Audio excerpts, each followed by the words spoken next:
Feliz sábado aos nossos irmãos e amigos da Associação Catarinense. É uma alegria estarmos juntos nesta manhã.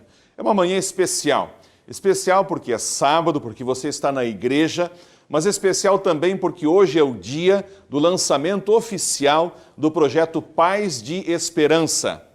Esse projeto está no seu segundo ano e nós vamos dar no final da nossa conversa as orientações de como funcionará esse projeto e como você, pai, mãe, como você, criança, juvenil, jovem, pode participar desse projeto.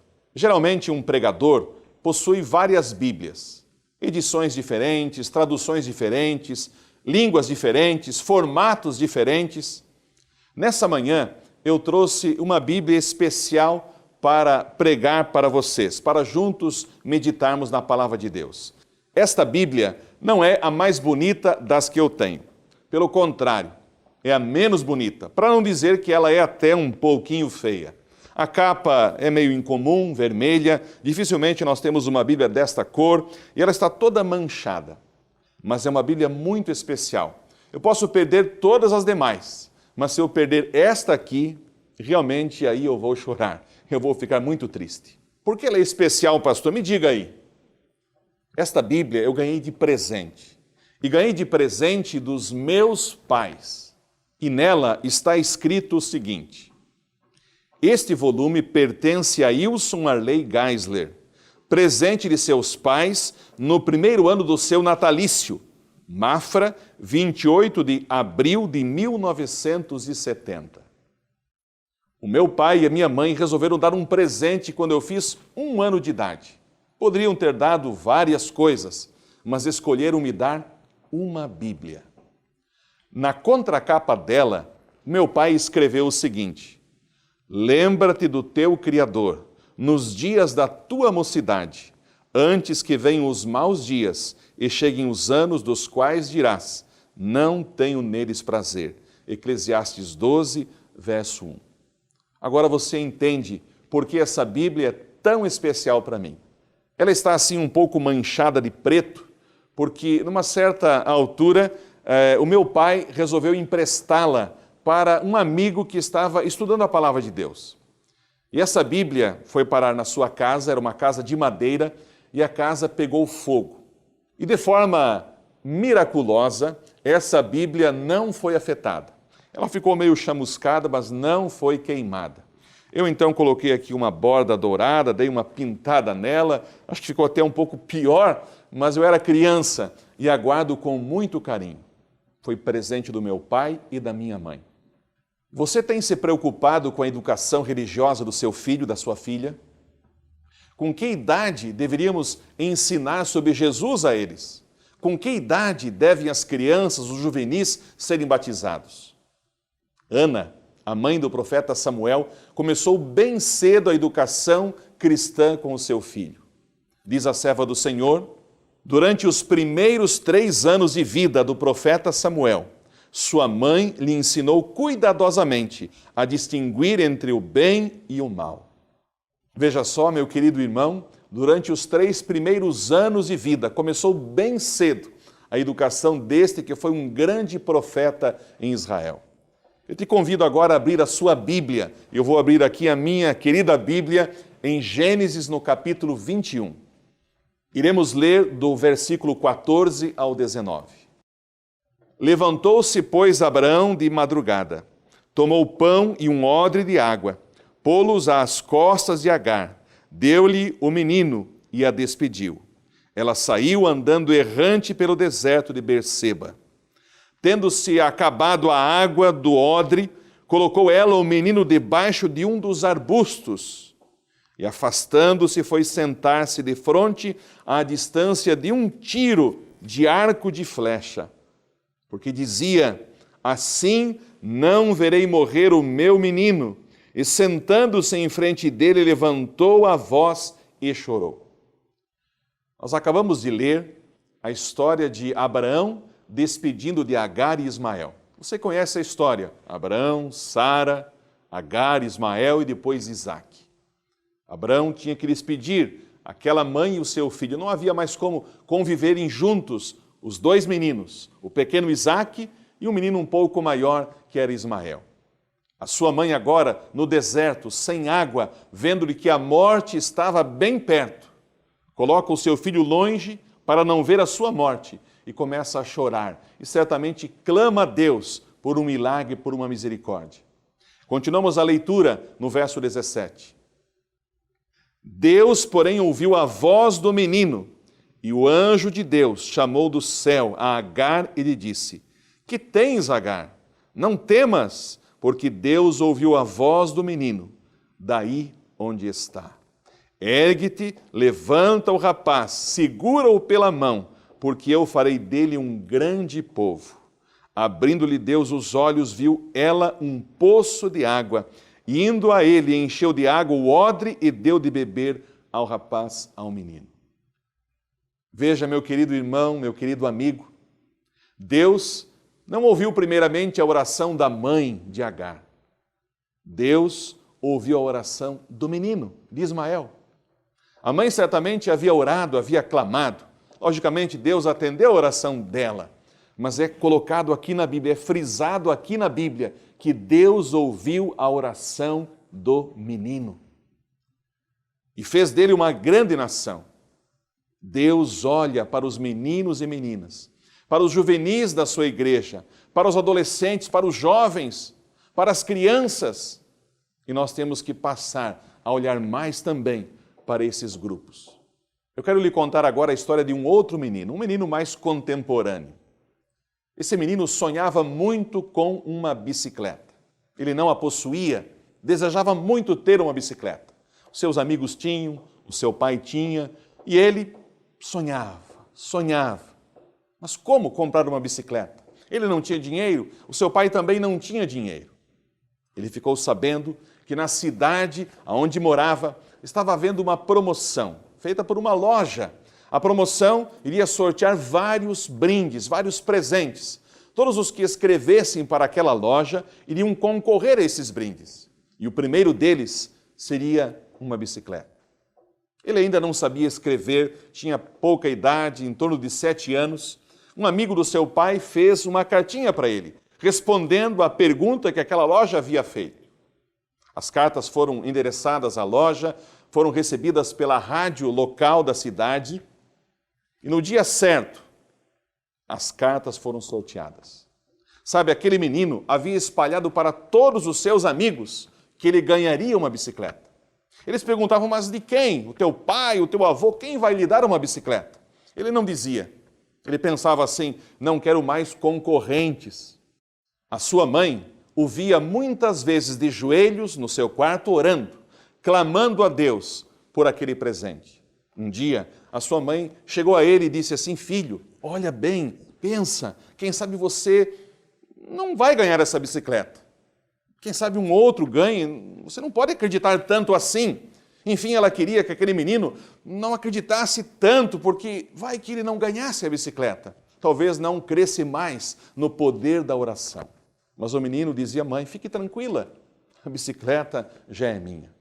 No dia do sorteio, o locutor da rádio difusora disse assim, chegaram em nossos estúdios cerca de 5.000 cartas. E nós vamos sortear apenas 10. E a primeira vai ganhar a bicicleta. Aquele menino que estava ouvindo ali, junto ao rádio, na oficina do seu pai, ele pensou assim, bom, tá fácil. Só tenho 4.999 concorrentes. E a minha tem que ser sorteada no primeiro prêmio.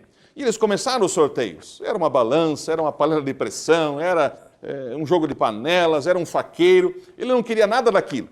Quando chegou no momento do primeiro prêmio, o locutor disse, temos agora em nossas mãos aqui a carta que vai ganhar a bicicleta. Novinha, é só chegar aqui na loja e escolher. E o ganhador é Wilson Arley Geisler. Eu era o menino da história. Sabe o que eu fiz naquele momento, quando o meu nome foi lido pelo locutor da rádio? Eu estava na oficina do meu pai, na sapataria do meu pai. Será que eu dei um pulo, gritei, soltei foguetes de alegria? Não. Eu só estava esperando lerem o meu nome. E tinha certeza que ganharia a bicicleta. E eu falo agora não com a minha idade, com a minha estatura, mas com aquele coração de menino. As crianças creem. Os juvenis acreditam, são sinceros, são autênticos, não duvidam, têm fé, estão com o coração aberto para receber a palavra de Deus, são como um solo virgem, pronto para receber a semente. Assim era o meu coração. E eu ganhei a bicicleta. Ela foi uma bênção para mim. Com ela eu fui para a escola, com ela eu vendi picolé, e depois, quando já estava grande demais para usá-la, era uma monareta, anos 76, laranjada, eu doei para uma prima que também pôde usar, e ela foi uma bênção para mim. Naquela ocasião, Deus achou por bem ouvir a oração de mais um menino. As crianças deixam para nós grandes exemplos. Eu deveria ter ali os meus 7 anos de idade. Aliás, falando em 7 anos, você sabe quais são os principais anos de vida de um menino, de uma menina? Diz a serva do Senhor, as lições que a criança aprende durante os primeiros 7 anos de vida têm mais que ver com a formação do seu caráter que tudo que ela aprenda em anos posteriores. Veja bem, os principais anos, os primeiros 7 anos. O que você tem feito por seus filhos? Pelas crianças de sua igreja? Pelos juvenis que se aproximam, que se achegam? Muitos deles vêm sem os pais, são atraídos pelos aventureiros, pela programação do Ministério da Criança. O que temos feito por eles? Alguns se perguntam, existe uma idade ideal para a criança ser batizada? Qual a idade mínima para alguém tomar a decisão e descer as águas batismais? Nós temos também uma mensagem inspirada através de Ellen White que diz assim: as crianças de 8, 10 ou 12 anos já têm idade suficiente para serem dirigidas ao tema da religião individual. Não ensineis vossos filhos com referência a um tempo futuro em que eles terão idade bastante para se arrependerem e crerem na verdade. Caso sejam devidamente instruídas, crianças bem tenras podem ter ideias corretas quanto ao seu estado de pecadores e ao caminho da salvação por meio de Cristo. Quando a criança passa da idade dos 12 anos e não tomou a decisão, cada vez o mundo atrai mais, cada vez é mais difícil. Alguém pode me perguntar, pastor, e você foi batizado com que idade? Eu tive o privilégio de nascer num lar cristão. Eu lembro até hoje, quando participava da classe bíblica que preparava os juvenis da minha igreja para o batismo da primavera. Eu tinha 10 anos quando fui batizado. Isso foi no ano de 1979. 10 anos.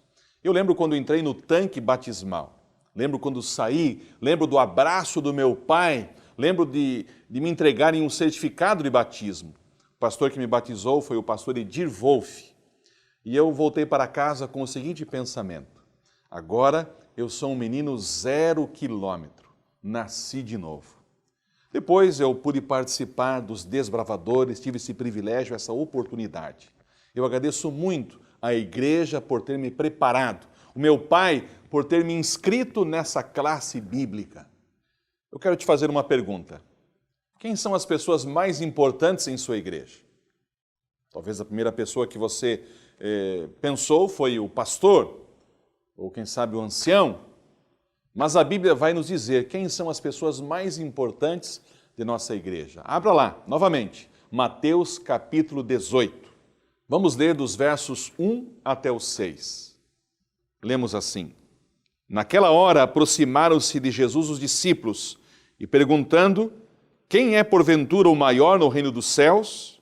E Jesus, chamando uma criança, colocou-a no meio deles e disse: em verdade vos digo que se não vos converterdes e não vos tornardes como crianças, de modo algum entrareis no reino dos céus.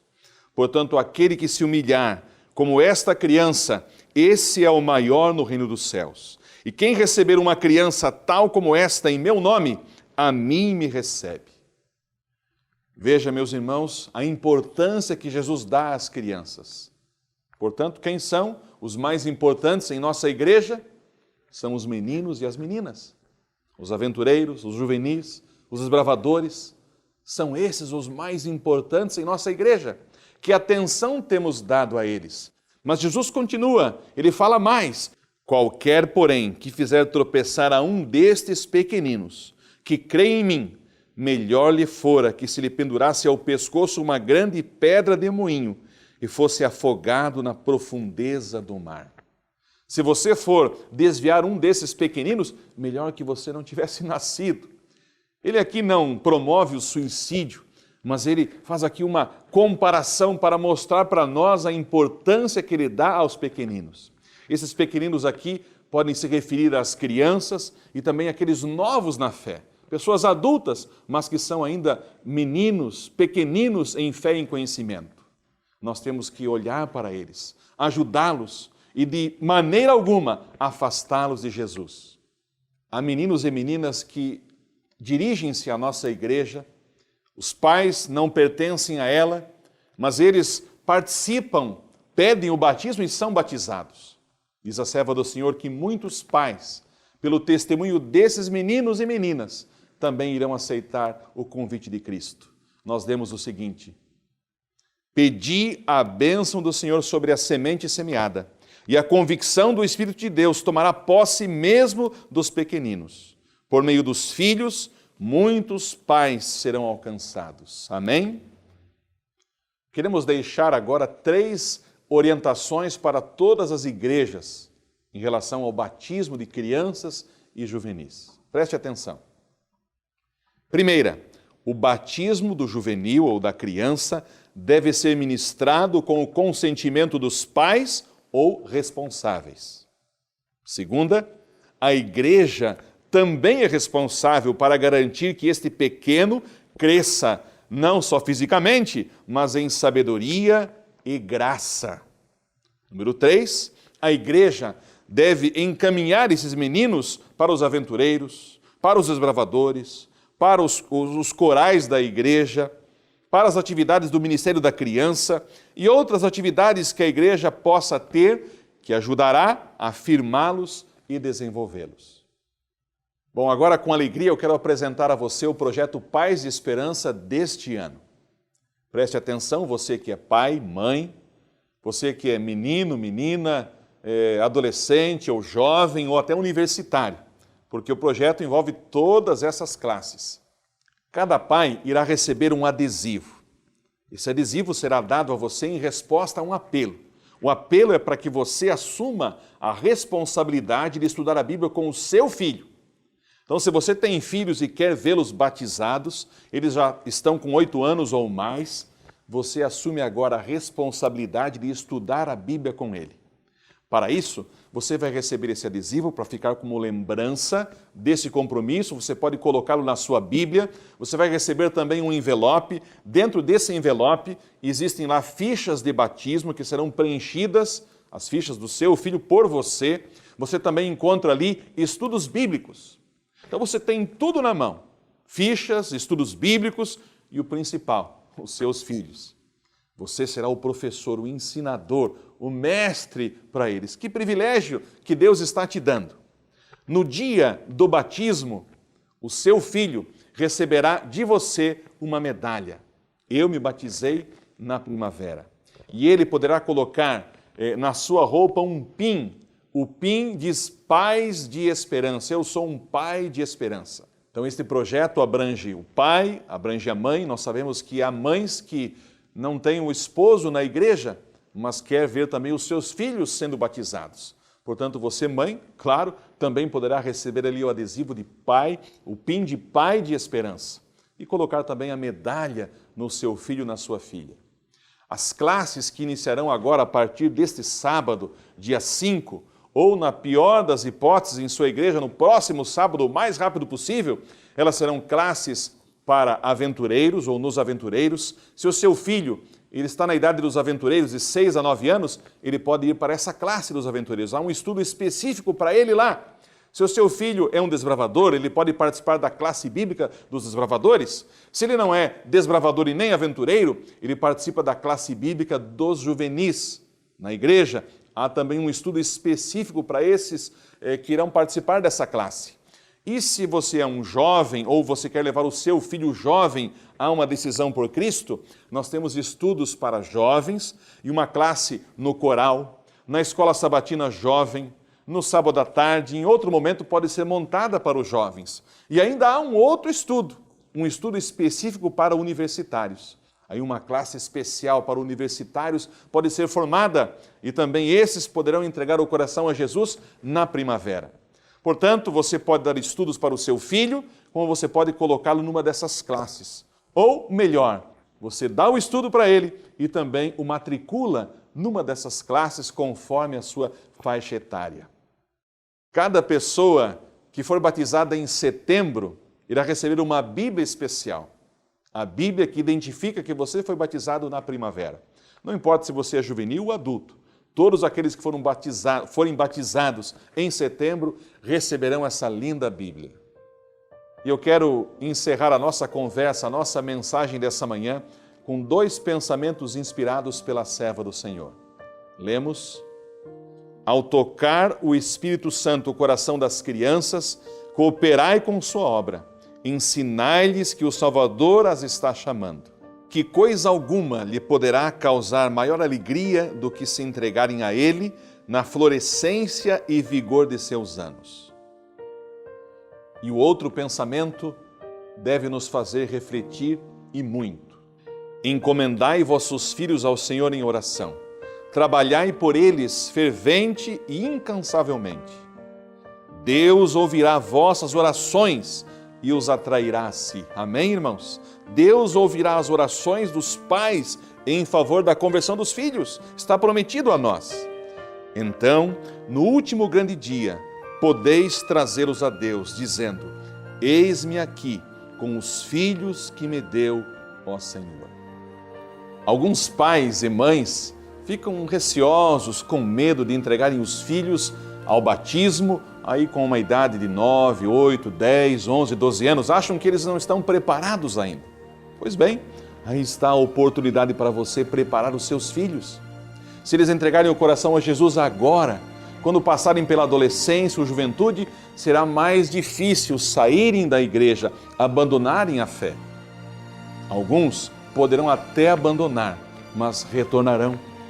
Agora, se nós deixarmos passar esta oportunidade, quando eles estiverem na adolescência e juventude, talvez o interesse deles, com certeza, será muito menor.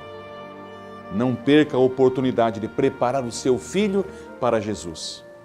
Este projeto poderá ser um grande sucesso, ser uma grande bênção aí em sua igreja. Só depende de você, pai e mãe. Depende de você também, líder da igreja. Você, professor da classe bíblica. Os frutos estão aí bem pertinho de vocês. Basta apenas colhermos. Um feliz sábado para você, que as bênçãos de Deus possam repousar na sua família, na sua igreja. Amém.